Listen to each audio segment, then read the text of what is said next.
Commander Vex stared at the execution footage for the 13th time, his four eyes blinking in sequence like a confused lizard.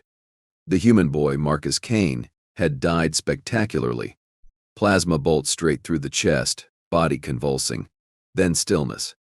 The kind of stillness that screamed very dead in 17 different galactic languages. Replay Section 4-7 Alpha, Vex commanded, his voice carrying that particular tone of someone who suspected the universe was playing an elaborate prank on him. The holographic display flickered, showing young Marcus again, 17 years old according to their intelligence, barely old enough to operate a food synthesizer without adult supervision by human standards. Yet here he was, the supposed key to Earth's resistance movement, or rather, here he had been. Past tense, deceased. Pushing up daisies, as the human so colorfully put it. Sir, Lieutenant Krall interrupted, his mandibles clicking nervously. Perhaps we should focus on. Focus on what exactly? Vex spun around, his tail lashing with irritation. Focus on how a dead human somehow managed to infiltrate 3 of our secure facilities in the past week. Focus on how our best surveillance equipment keeps recording a ghost. The war room fell silent, except for the gentle hum of life support systems and Krall's increasingly rapid mandible clicking. 23 of the hegemony's finest military minds, and they were all stumped by a teenager who should be decomposing by now. Captain Zara stepped forward, her scales shifting to a diplomatic shade of blue-green. Commander, with respect, perhaps our execution footage was compromised. Compromised? Vex's laugh was the sound of breaking glass mixed with dying hope. We shot him on live broadcast across 47 star systems. The entire galaxy watched that boy die. Then explain this. Krall activated another display, showing security footage from their base on Kepler 442 billion. There, clear as the binary sunrise, walked Marcus Kane, same messy brown hair, same defiant green eyes, same annoying habit of whistling old Earth songs while casually strolling through maximum security facilities. The footage showed him pausing at a security checkpoint, actually waving at the camera before somehow convincing 3 hegemony guards to escort him to their command center. Not at gunpoint. Not under duress. The guards were practically fighting each other for the privilege of opening doors for him. How? Vex whispered, more to himself than his officers. How does a dead human possess living guards? Maybe he's not actually dead? Suggested Ensign Pip, the youngest officer present, whose blue skin was currently cycling through every shade of nervous rainbow. The entire room turned to stare at him. Pip immediately wished he could melt into the floor plating. Not actually dead, Vex repeated slowly, savoring each word like a fine wine that had gone horribly wrong. The human boy who we vaporized on live television, whose atoms we literally watched scatter across 3 cubic meters of execution chamber floor, is not actually dead. Well, when you put it like that, it sounds ridiculous, Pip mumbled. It is ridiculous. Vex roared.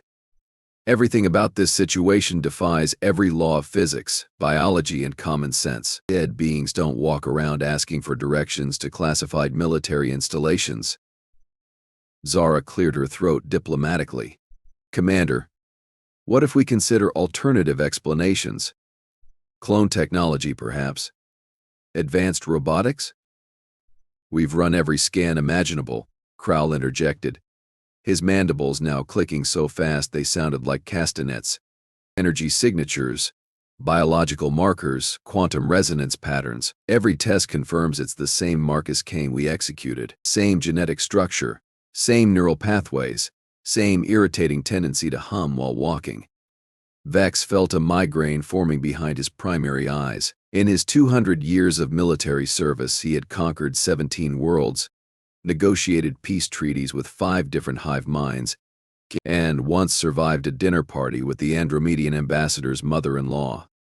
Nothing had prepared him for this. Show me the infiltration footage again, he ordered wearily. The display shifted to show Marcus Kane walking through the corridors of their most secure facility like he owned the place. He paused occasionally to examine artwork on the walls, nodding appreciatively at a particularly nice holographic landscape of the vegan homeworld. "Look at him," Vex muttered. "He's sightseeing. The dead human is sightseeing through our classified military base."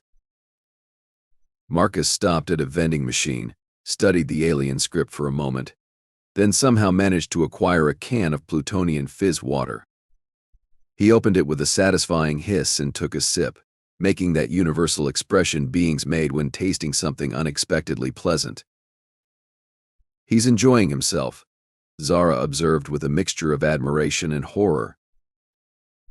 "Dead people shouldn't enjoy beverages," Vex stated firmly, as if saying it with enough conviction could make it true. The footage continued. Marcus finished his drink, properly disposed of the container in a recycling unit, then approached a group of hegemony soldiers. Instead of raising weapons or sounding alarms, the soldiers began chatting with him like old friends. Within minutes, they were sharing snacks and showing him pictures of their spawn. "This is impossible," Vex breathed. "Our soldiers are trained to resist every form of mental manipulation known to science: telepathic influence, pheromone control, neural disruption fields. They're supposed to be immune to human trickery." "Maybe it's not trickery," Pip suggested quietly, then immediately regretted speaking when every eye in the room focused on him again. "Elaborate, Ensign," Vex commanded, his voice carrying the promise of either promotion or spacing, depending on the quality of the explanation. Pip gulped, his skin cycling through what could only be described as panic paisley. "Well, sir, what if the humans have developed something we don't understand? Something that makes them likable?" "Likable?" Vex repeated the word like it tasted bad. "Think about it, sir. In all our intelligence reports, humans are described as charismatic, adaptable, persistent. What if those aren't just personality traits? What if they're weapons?" The room fell silent as the implications sank in. Vex felt his migraine intensifying. "Are you suggesting," he said carefully, "that the humans have weaponized friendship? It would explain a lot, sir. Why our soldiers keep helping their prisoners escape.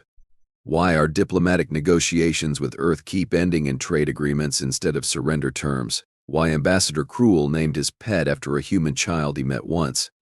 Vex stared at the frozen image of Marcus Kane on the display.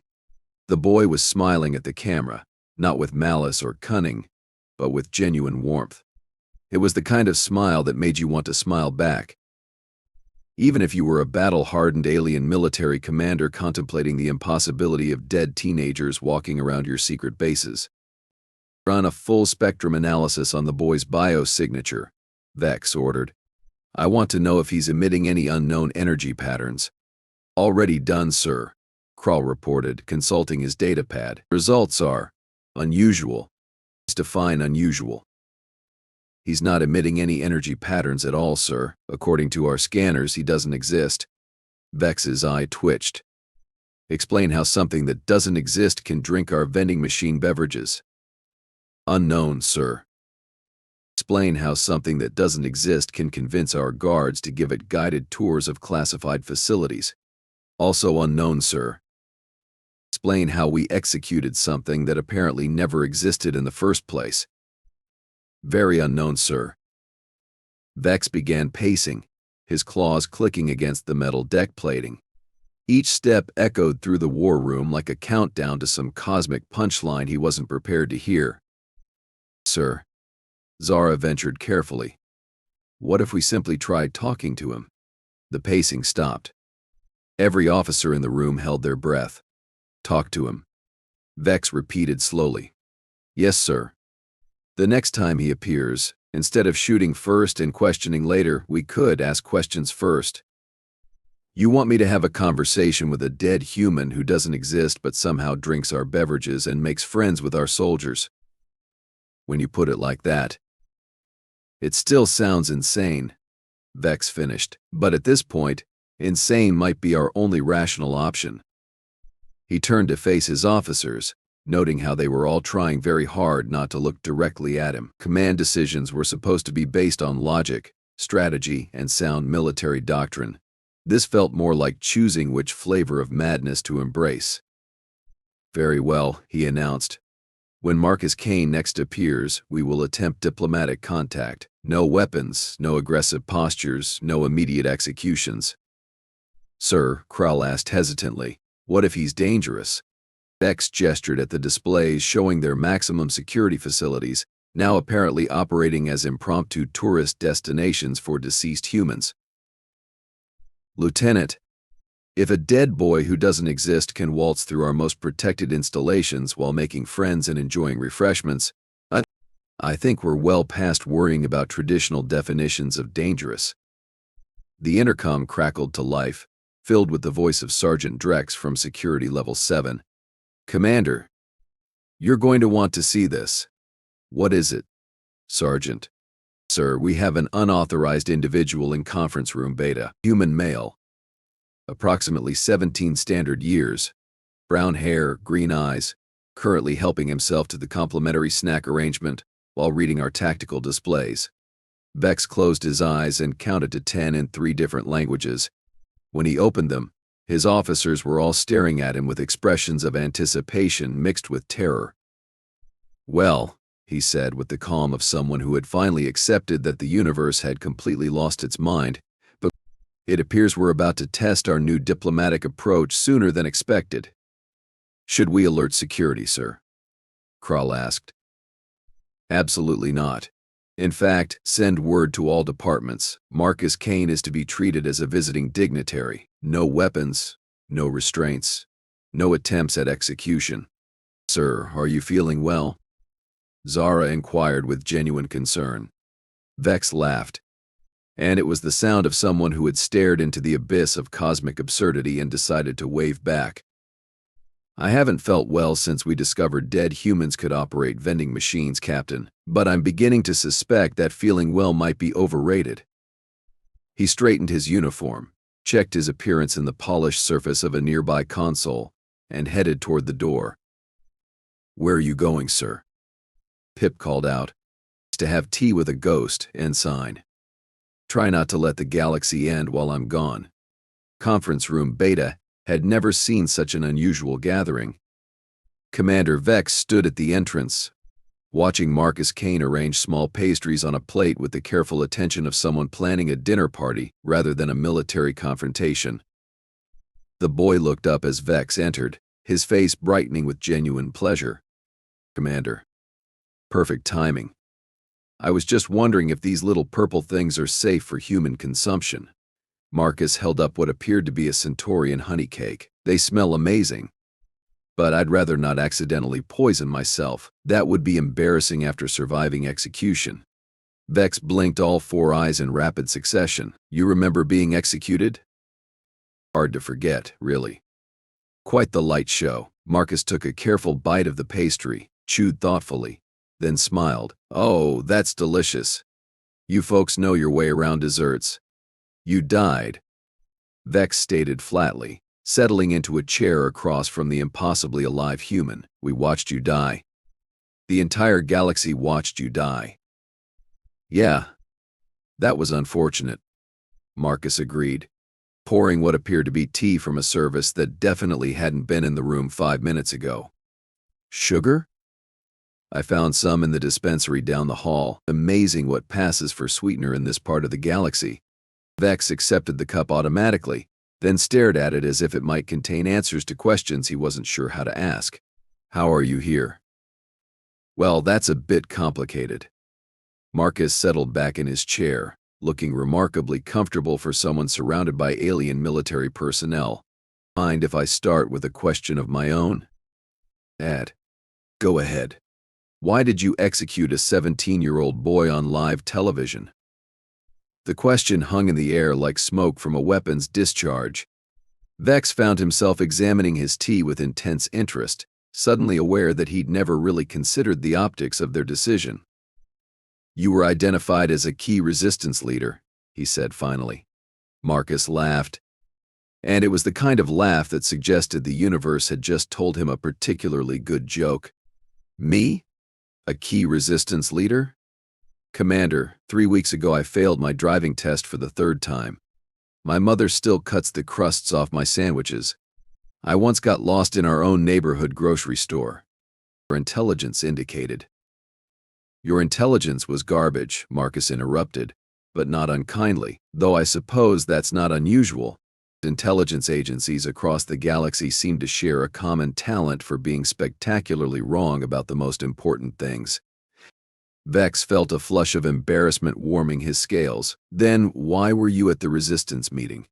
Pizza delivery, Marcus said simply. Wrong address, wrong time, right amount of terrible luck. I was trying to find someone named Janet Morrison on Elm Street.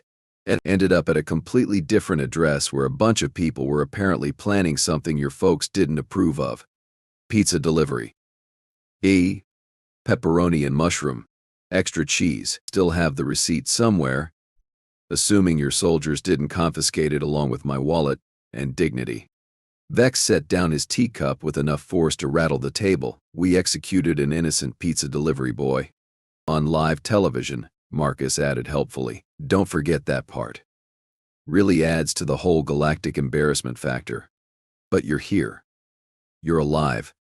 How? Marcus's expression grew thoughtful, and for the first time since Vex had entered the room, the boy looked his actual age. Young, uncertain, carrying the weight of something far beyond his years. That's where things get weird, Marcus said quietly. And considering we're having tea after my public execution, that's saying something. Explain. I died, Commander. Really, properly, completely died. Saw the tunnel of light. The whole family reunion thing. Even got to pet my childhood dog who'd been gone for 6 years. Marcus paused, his fingers tracing patterns on the table surface. But then someone offered me a choice. Someone? I never got a clear look at them. Bright, warm, felt like standing next to a campfire on a cold night. They showed me what was happening down here, what my death had started. Vex leaned forward despite himself. What had it started? War, Marcus said simply. Real war. The kind where entire worlds burn and billions die because everyone's too angry and proud to stop fighting. Apparently, executing an innocent teenager on live television wasn't the propaganda victory your bosses hoped it would be. The commander felt something cold settling in his stomach. Their latest intelligence reports had mentioned increasing unrest across human colonies, but he'd assumed it was standard post-execution chaos that would settle given time. The entity, whatever it was, gave me an option, Marcus continued. I could move on to whatever comes next, or I could come back and try to prevent the worst-case scenario. And you chose to return. Wouldn't you? If you could prevent a war that would kill billions, wouldn't you try? Vex considered this, sipping his tea while watching the impossibly alive human across from him. But why you? Why not send back someone with actual military or political experience? Marcus grinned, and suddenly he looked exactly like the teenager he was supposed to be. That's the beautiful part, isn't it? Nobody expects the pizza delivery boy to be a diplomatic solution. You're here to negotiate? I'm here to offer you something better than war, Marcus corrected. Though I should mention, the return trip came with some modifications. What kind of modifications? Watch. Marcus stood and walked over to the wall display showing current tactical information. Instead of touching the controls, he simply looked at the screen and said, "Show me casualty projections for continued military action against Earth." The display flickered, then began showing detailed statistical models that should have been impossible for a human to access, let alone understand. The numbers were staggering. Conservative estimates showed millions of dead on both sides within the first year alone. How did you do that? Vex demanded. I asked nicely, Marcus replied, returning to his seat. Turns out, when you die and come back, you develop a certain rapport with electronic systems. Also, people seem to find me unusually trustworthy. The guards who helped you weren't mind-controlled or coerced. They just liked me. Wanted to help. It's not magic, Commander. It's just that when someone genuinely cares about your well-being, you tend to notice. Vex stared at the boy, pieces of an impossible puzzle slowly clicking into place. You're making our soldiers question their orders. I'm making them remember why they became soldiers in the first place, Marcus corrected. Most beings don't join military forces because they enjoy hurting people. They join to protect things they care about. And what happens when High Command discovers their troops have been compromised? Marcus's expression grew serious. That depends on whether you're willing to help me prevent a war, or if you'd rather explain to your superiors how a dead pizza delivery boy managed to turn half your fleet into conscientious objectors. The threat was delivered with the same gentle tone Marcus had used to offer sugar for the tea, which somehow made it infinitely more effective than any amount of shouting or posturing. What exactly are you proposing? Vex asked carefully. A trial, Marcus said. Public, transparent, with representatives from both sides. Let the galaxy see actual evidence instead of propaganda. Show them what really happened. Why I was really there. What the stakes actually are. And if the evidence supports our position, then you were right to execute me, and humanity will accept the consequences. Marcus met Vex's gaze steadily. But if the evidence shows we're telling the truth, that this whole conflict started over a misunderstanding involving pizza delivery, then maybe everyone can step back from the brink. Vex found himself actually considering the proposal, which was either a sign of wisdom or complete mental breakdown. High Command would never agree to such a thing. High Command is terrified, Marcus observed. They've spent weeks trying to figure out how a dead human keeps walking through their most secure facilities. They're ready to listen to any explanation that doesn't involve admitting their intelligence apparatus is fundamentally broken. You seem very confident. Marcus smiled. And there was something in that expression that suggested wisdom far beyond his apparent years. Commander, I've been dead. It gives you perspective on what's really worth worrying about. The intercom crackled again, this time with an edge of panic that made both Marcus and Vex look up sharply. Commander Vex to conference room Beta immediately. We have multiple reports of equipment malfunctions across all departments. Weapons systems are refusing to target human ships. Communication arrays are broadcasting Earth music instead of military frequencies, and somehow all our food synthesizers are now producing pizza. Marcus looked embarrassed. Oh, that might be my fault. I was feeling nostalgic earlier. You turned our entire fleet into a pizza restaurant? It's just temporarily. It'll wear off once I stop concentrating on it. Marcus paused thoughtfully. Though I should mention, your crew seems to really enjoy pepperoni. Amazing how much more peaceful everyone becomes with proper comfort food. Vex stood slowly, realizing that his comfortable worldview had not just been shattered but ground into powder and scattered across multiple star systems. Marcus Kane, former pizza delivery boy, current impossibility. Are you holding my entire fleet hostage with Italian cuisine? I prefer to think of it as aggressive hospitality, Marcus replied cheerfully. But yes, essentially. And you'll stop this if we agree to your trial proposal? I'll stop it when I'm convinced everyone's actually committed to finding a peaceful solution. Until then, I figure keeping everyone well-fed and in good spirits can't hurt. Vex looked at the tactical display, still showing those horrifying casualty projections, and then at the young human who had somehow turned military conquest into the galaxy's most unusual dinner party.